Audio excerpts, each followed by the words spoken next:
పెళ్లికి తెల్లవారుజామున బయలుదేరింది ఊరేగింపు. ఎక్కడి నుంచి? కైలాస పర్వతం దగ్గర నుంచి వస్తున్నారు. గవాక్షంలో నిలబడింది మేనకాదేవి నారదుడితో కలిసి.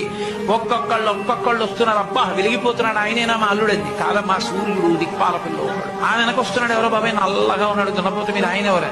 మీ అల్లుడు కాదు, బెంగపెట్టుకో, యమధర్మరాజు గారు. ఆ వెనకాతలు అబ్బా చల్లగా ఎంత బాగున్నాడో, ఎవరు? చంద్రుడు, మీ అల్లుడు కాదు. ఈయనెవరోనయ్యో చాలా అందంగా ఉన్నాడు, ఎర్రగా ఉన్నాడు, కాంతులీనుతున్నాడు. బ్రహ్మగారు, మీ అల్లుడి దగ్గర పురోహితుడమ్మా, పెళ్లి చేయడానికి వచ్చే బ్రహ్మగారు ఆయన మీ అల్లుడు కాదు. ఓ అలాగా, ఇతనెవరో నీలమేఘశ్యాముడు, చాలా అందంగా ఉన్నాడు. శాంతాకారం భుజగచైనం పద్మనాభం సురీశం. అమ్మా, ఆయనకి మీ అల్లుడికి భేదం చెప్పకూడదు కానీ ప్రస్తుత మీ అల్లుడు కాదు.